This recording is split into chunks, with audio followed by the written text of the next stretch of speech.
everyone, welcome back to my another new video. তো আজকে আমরা আবার নিউ দিল্লিতে ব্যাক করে গেছি আগ্রা থেকে। আর আজকে 11ই মার্চ, এখন থেকে ভিডিওটা স্টার্ট করছি। এখন বাজে রাত্রির 11টা। আজকে সারাদিনে কিছুই তেমন করিনি, কারণ আগ্রা থেকে ফিরতে ফিরতে আমাদের বেজে গেছিলো বিকেল 5টা মতো এরকম বেজে গেছিলো। তারপরে খেয়ে দিয়ে আমরা রেস্ট নিচ্ছিলাম, একদম প্রচণ্ড টায়ার্ড ছিলাম। আমি তো প্রচুর ঘুমিয়েছি। এই জাস্ট ডিনার করে ফিরলাম হোটেলে। তো এখন বাজে রাত্রি 11টা। আর 12টা বাজলেই 12 তারিখ হয়ে যাচ্ছে, 12ই মার্চ হয়ে যাচ্ছে। আর 12ই মার্চ হচ্ছে আমার দিদির জন্মদিনটা আমরা এই কারণেই সেলিব্রেট করবো বলেই আরও এসছি।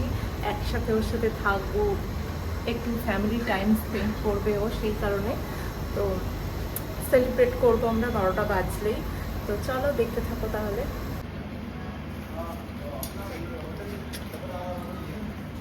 पानी आता है पार्किंग में। हां वही ना दावणगेरी जो है ऐसा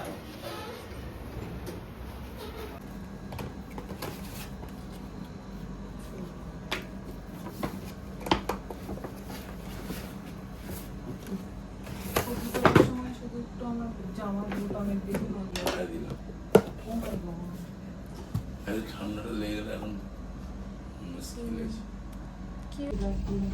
হ্যাপি বার্থডে টু ইউ। 12টা বেজে গেছে এই সব চক্করে। এই ক্যান্ডেল দিয়েছে, এই যে ক্যান্ডেল দিয়েছে। আর এখানে ছোট্ট ছোট্ট দোকানে কিন্তু স্ট্যান্ড দেয়নি। আর স্ট্যান্ড দেন না, মুড়ে দিলেই হবে।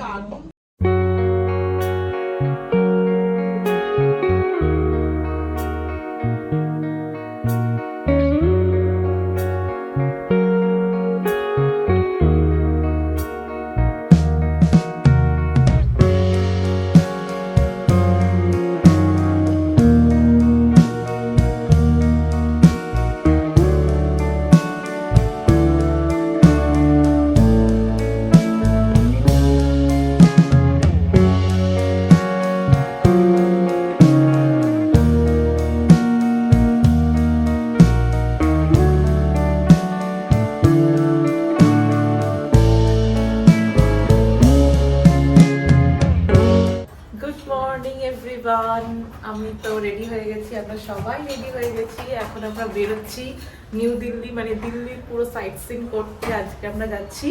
তো একদিনেই আশা করি সব কমপ্লিট হয়ে যাবে। তো চলো, লেটস গো। একটা শহর যা ব্রিটিশরা বানালো, কিন্তু আজ তা ভারতের পরিচয়, যেখানে রাস্তার নাম কর্তব্য আর বাতাসে গণতন্ত্রের গন্ধ। মাত্র 112 বছরের শহর, কিন্তু 140 কোটির রাজধানী। 1911 সাল দিল্লি দরবারে পঞ্চম জর্জ ঘোষণা করলেন, কলকাতা না, রাজধানী হবে দিল্লি। কারণ মাঝখানে আছে মুঘলদের স্মৃতি আর ব্রিটিশদের ক্ষমতা দেখানোর জন্য নতুন শহর চাই। 20 বছর ধরে বানানো হলো ইম্পেরিয়াল দিল্লি। 1931 সালে হয় উদ্বোধন। তারপর 1947 সালে লাল কেল্লা থেকে স্বাধীন ভারতের জন্ম হয়। 1638 সালে শাহজাহান আগ্রা থেকে রাজধানী দিল্লিতে সরানোর সিদ্ধান্ত নেন, কারণ তাজমহল বানানোর পর তার মনে হয়েছিল নতুন রাজধানী চাই। তাই 1638 সালের 12ই মে উস্তাদ আহমেদ লাহোরি লালকেল্লার ভিত্তি প্রস্তর করেন। যে আর্কিটেক্ট তাজমহল বানায় সেই এই কেল্লার ডিজাইন করেন। 1648 সালে, অর্থাৎ 10 বছর পর এটির কাজ শেষ হয়। প্রায় 30,000 শ্রমিক লাগে লালকেল্লা তৈরি করতে, এবং খরচ হয় 1 কোটি টাকা তখনকার দিনে, যা আজকের হিসাবে 5,000 কোটিরও বেশি। শাহজাহান যমুনা নদীর তীরে শাহজাহানবাদ নামে নতুন শহর বানান। তাঁর প্রাণকেন্দ্র এই লালকেল্লা। তবে শাহজাহানের স্বপ্নের কেল্লা 100 বছরের মধ্যেই লুট হয়ে যায়। ক্ষমতা চিরকাল থাকে না। তারপর 1857 সালের মে মাসে সিপাহীরা বাহাদুর শাহ জাফরকে ভারতের সম্রাট ঘোষণা করেন। লালকেল্লাই বিদ্রোহের প্রধান কেন্দ্র হয়।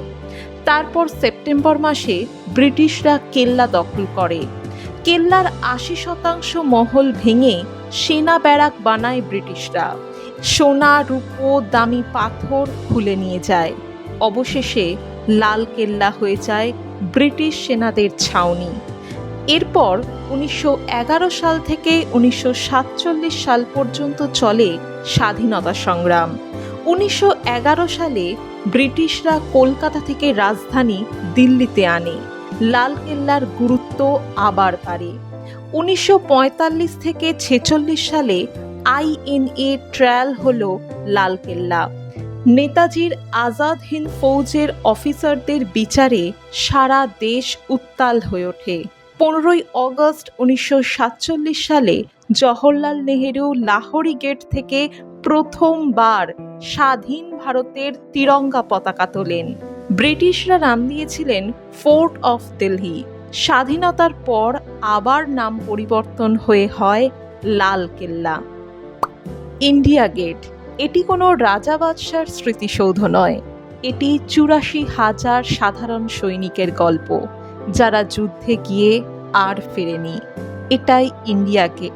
এই ইন্ডিয়া গেট ভারতের আবেগ। 1921 সালের 10ই ফেব্রুয়ারি প্রথম বিশ্বযুদ্ধ শেষ হওয়ার 3 বছর পর শুরু হয় কাজ। তারপর 1931 সালের 12ই ফেব্রুয়ারি কাজ শেষ হয়। 10 বছর সময় লাগে এটি তৈরি করতে এবং সেই দিন উদ্বোধনও হয়। স্যার এডউইন লুটিয়েন্স নতুন দিল্লির প্রধান আর্কিটেক্ট। রাষ্ট্রপতি ভবনেরও ডিজাইনার তিনি।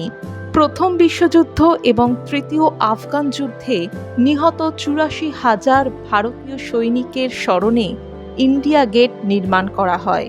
স্বাধীনতার আগে এটির নাম ছিল অল ইন্ডিয়া ওয়ার মেমোরিয়াল। স্বাধীনতার পর নাম পরিবর্তন করে রাখা হয় ইন্ডিয়া গেট। এই ইন্ডিয়া গেটের উচ্চতা হল 42 মিটার, অর্থাৎ 14 তলা বাড়ির সমান। ভরতপুরের বেলে পাথর দিয়ে তৈরি এই ইন্ডিয়া গেট। গেটের গায়ে 13,300 জন সৈনিক এবং অফিসারদের নাম খোদাই করে লেখা আছে। 1947 সালে ব্রিটিশরা চলে যায়, কিন্তু গেট রয়ে যায় ভারতীয় সৈনিকদের স্মৃতি হয়ে। এরপর 1972 সালে ইন্দিরা গান্ধী অমর জওয়ান জ্যোতি স্থাপন করেন বাংলাদেশ যুদ্ধের পর। প্রতি বছর 26শে জানুয়ারি রিপাবলিক ডে প্যারেড এখানে এসেই শেষ হয়। প্রধানমন্ত্রী শ্রদ্ধার্ঘ্য নিবেদন করেন। 2019 সালে পাশেই ন্যাশনাল ওয়ার মেমোরিয়াল বানানো হয় 26,000 শহীদের নামে। লালকেল্লা থেকে স্বাধীনতার ঘোষণা হয় আর ইন্ডিয়া গেটে স্বাধীনতার দাম মনে করিয়ে দেওয়া হয়। এখানে কোনো প্রবেশ মূল্য নেই, 24 ঘন্টাই খোলা থাকে।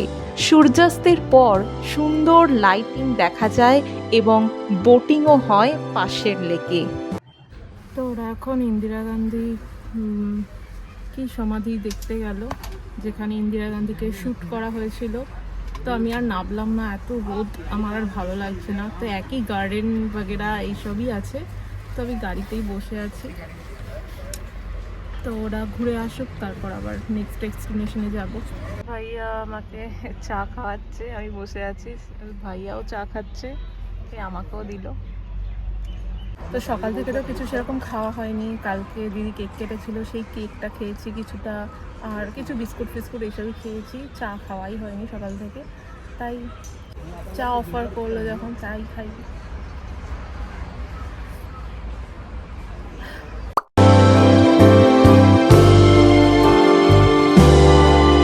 এখন আমরা এসেছি কুতুব মিনারে, আর আমরা অনলাইন টিকিট কেটেছি। অনলাইনে টিকিট কত পড়েছে? 35 পার হেড, 35। আর নাহলে কাউন্টার থেকে কাটলে 50 রুপিস পার হেড পড়তো। তো অনলাইনে কাটলে একটু কম হয়। তো চলো এবার ঢোকা যাক ভিতরে। 73 মিটার উঁচু এবং 387টি সিঁড়ি বিশিষ্ট 400 বছর ধরে দাঁড়িয়ে থাকা না ভূমিকম্পে পড়েছে না তো বজ্রপাতে। এটাই হলো কুতুব মিনার, ভারতের প্রথম আকাশ ছোঁয়া ইমারত। কিন্তু এটিকে কে বানালো তা জানেন? এবং কেনই বা বানানো হলো? কুতুব মিনার একজনের কাজ নয়, 4 জন সুলতান মিলে 3টি ধাপে বানানো হয়। 1192 সালে কুতুবউদ্দিন আইবক শুরু করেন একতলা বানানোর কাজ। তরাইনের যুদ্ধে পৃথ্বীরাজ চৌহানকে হারিয়ে দিল্লি দখল করে। বিজয়ের প্রতীক হিসাবে এটি বানানো হয়।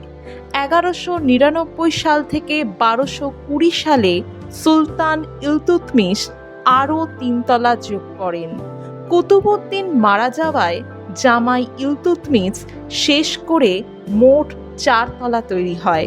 তারপর 1368 সালে ফিরোজ শাহ তুগলক বজ্রপাতে ক্ষতি হওয়া শেষ 2 তলা নতুন করে বানান। বাজ পড়ে উপরের অংশ নষ্ট হয়। উনি সাদা মার্বেল দিয়ে 5 তলা তৈরি করেন। এরপর 1505 সালে সিকান্দার লোদি উপরের তলা মেরামত করেন।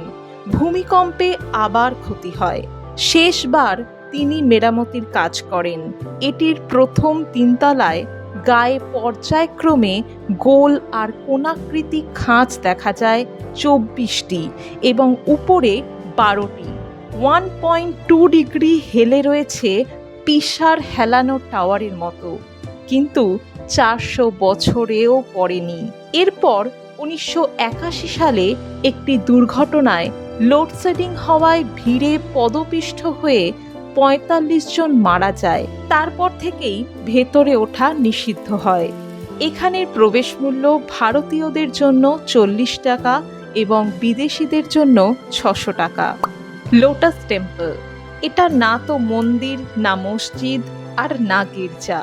ভেতরে কোনো মূর্তি নেই, পুরোহিত নেই, তবু দিনে 10,000 মানুষ একসাথে ঈশ্বরের উপাসনা করতে পারে। এটির উদ্দেশ্য হলো সব ধর্মের মানুষ একসাথে প্রার্থনা করবে। এখানে তোমার ঈশ্বরকে তুমি নিজের মতো করে ডাকতে পারো। ভেতরে ফটো ভিডিও অ্যালাউ নেই, কোনো রকম ছবি, মূর্তি, বেদি কোনো কিছুই নেই। এমনকি ধর্মীয় কোনো বইও এখানে রাখা হয় না। তাজমহলের চেয়েও বেশি ভিড় হয় এখানে। বছরে 40 লাখ মানুষ আসে। এই লোটাস টেম্পল গ্লোবার্ড একাডেমি সহ 100টারও বেশি আন্তর্জাতিক পুরস্কার প্রাপ্ত করেছে। গিনেস বুকেও লোটাস টেম্পলের নাম রয়েছে। এখানের প্রবেশ মূল্য সম্পূর্ণ ফ্রি। এখানে কোনো রকম ডোনেশন বক্সও আপনি দেখতে পাবেন না। সপ্তাহে 6 দিন এটি খোলা থাকে, সকাল 7টা থেকে বিকেল 5টা পর্যন্ত। তবে সোমবার এটি বন্ধ থাকে।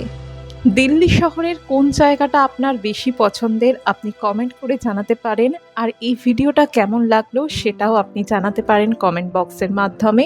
চ্যানেলে যদি আপনি নতুন হয়ে থাকেন অবশ্যই চ্যানেলটি সাবস্ক্রাইব করে পাশে থাকবেন। আজকের ভিডিওটা এই পর্যন্তই, দেখা হবে পরের ভিডিওতে। Till then, tata, bye bye and see you soon.